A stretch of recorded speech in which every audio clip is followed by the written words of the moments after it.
what is your sticking point. There's not a one size fits all. Certainly with change your mindset, that's my last one. Because we know that, like you said, John, your actions may be the biggest barrier because you're out of whack with your plan. So it might be, that's not a problem. Well, being out of plan affects my thinking and my feelings. See how it's all interrelated? So it might be, I need to go back and prioritise. For other people, it's, am I thinking in a helpful or unhelpful way? So what I've actually put down here is to be in tune with the patterns in how you eat. So whether you're overeating or skipping eating, it still goes back to how you're feeling, as we talked before, if you're feeling overwhelmed. But also it's actually the way you're thinking. So I've put, we talked about this last time, if you're thinking about overeating or if you're eating too much, you've got to think about what are the unhelpful thoughts. So what am I actually saying to myself that causes me to go and eat more? And it might be, like you said, John, that I haven't got anything for lunch, therefore we go and eat something different. So it could be just because of the lack of planning. Maybe not a negative thought, it's the fact that you haven't got something in front of you. That's happened to me before. Of, oh, I don't have time. It's, well, I'm out of whack with my regime. For other people, it might be sort of a thought like, what I've got here, I deserve this treat. You've had a stressful day, I deserve it. Or I did exercise this morning, I've already burned off the calories. It might be, well, I'll start again tomorrow. If I have this treat now, I'll start again tomorrow. It might be, well, why bother? I'm not seeing any results on the scales, I'm not getting any better with my fitness, why bother? And I'm going to go and eat. So what you have to do is like you were saying before, Martin, is to be aware of the unhelpful thoughts that can really have a sting in their tail, and to see if that actually affects your planning. So does anyone have, and were you aware of the unhelpful thoughts when we discussed this at one of the last sessions? Any unhelpful thoughts going on in your head? So sometimes it's being aware and actually writing them down. Catch yourself thinking like that. The way to change it is you can't get rid of those thoughts, but you can replace it with something helpful. So if you're saying to yourself, can someone give me an unhelpful thought that goes through their mind a lot? Who cares? Who cares? So when you say who cares, how does it affect how you feel? You say who cares? What's your feeling at that time?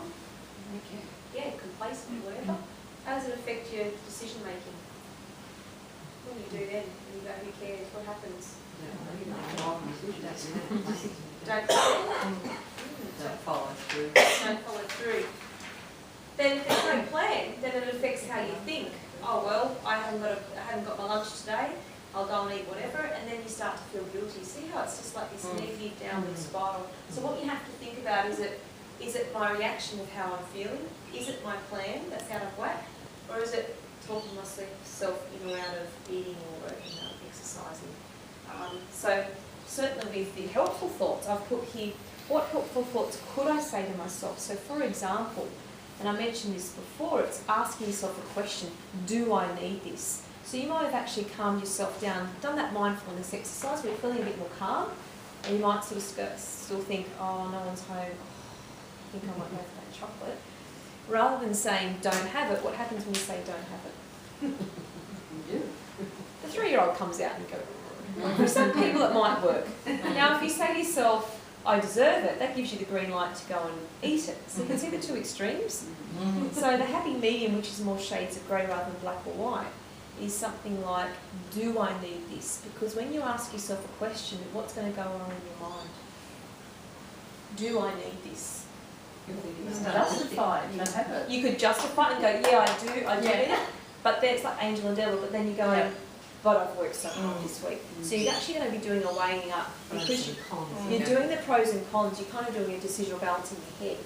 So that will actually help you, because the more force, there's no resistance unless there's force. The minute you put rules in your head, you know, sometimes you'll resist. So sometimes asking yourself a question will help you to weigh it up and go, yeah, I do really want it, but I don't need it. So that could be one thing.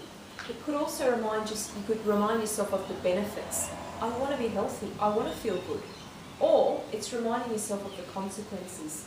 I know I feel disgusting after this. This is going to affect eating my dinner, or I'll feel bloated, or it will actually affect my performance when I exercise. So it's reminding yourself of the losses, or the benefits, the gains, or just asking yourself a question. So can you see that not only do you need helpful thoughts, you also need to change how you feel in terms of maybe the mindfulness exercise, or maybe doing something that makes you feel good, so some sort of distraction. But also, as you highlighted, John, you need to actually go back to, have you got a good behavioural plan? Have you planned right? Have you set time aside? Or is your action the thing that's the downfall? The food, maybe you're replacing food with something else behavioural. So you can see that there's 3 parts to it. And for some of you, you might be like, I'm going really well with all that, but maybe to be aware of when it comes up. For some of you, it might be, I need to intervene at one of these points because it's actually going to have a flow-on effect. Any thoughts about that? It's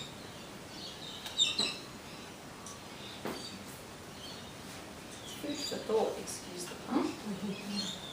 I still think sometimes that you think, I don't know, when you've gone through, I have a few months of time to live, and you just feel like something. You just do feel like it, and you just say to yourself, yes, have that.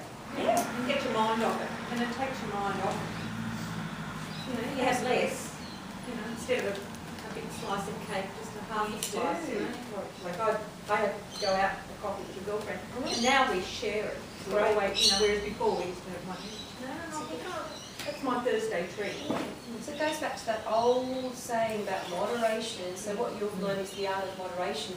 Giving yourself permission to do something. If you give yourself permission, chances are you're not going to abuse it. I've had many people say that when they do go out for dinner.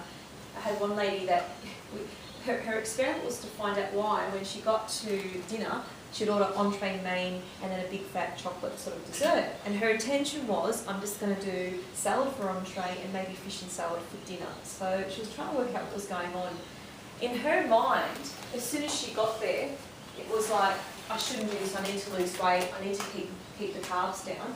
And she saw everyone else ordering lovely things, and she said to herself, I don't deserve to miss out. And then she'd just go to whole hog. So it's an interesting point. So what we talked about was, what could you allow yourself to have? And she said, well, I do go out for dinner at least 2 days a week. At least one of those desserts, one of those dinners I'll have dessert and I'll share it.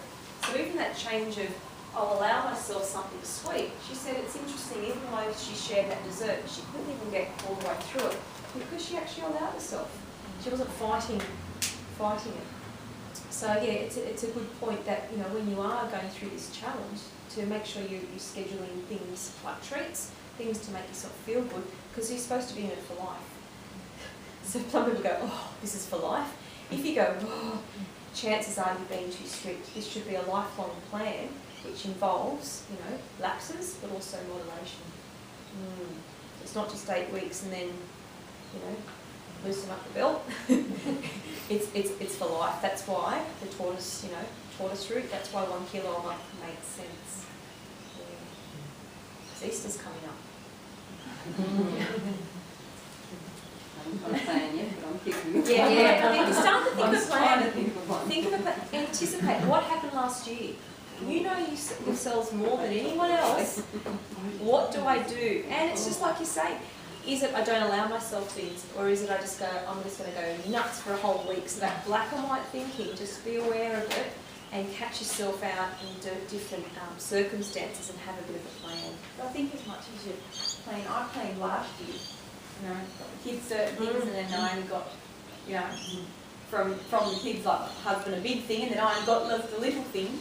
But then it's everything else that's around you and people that, Leftovers. it's just sitting there. So as much as you can plan, it sometimes just goes out the window. So have a think about sometimes can I control that situation? Can I give them away? Can I do something? Or do I have chocolate minimisation days? So I still eat chocolate, but just a little bit every day. Only you will know that. So are there any sort of questions? Do people find that useful? What I've done is just give you a menu of options, food for thought, to think about, certainly because we're halfway. If you're going well, don't change what you're doing. If you find that you're just a bit, I don't know if I can hang in there, start to think about what's going to make or break me. Is it your mindset? Is it how you're feeling? Is it you haven't got really a good plan, it's sort of got a bit pear-shaped? It's normal. It's around 4 weeks. It's normal for human beings to sort of do a bit of this. Because you've got, life to contend with. You're not just working on your own self, you've got other things in your life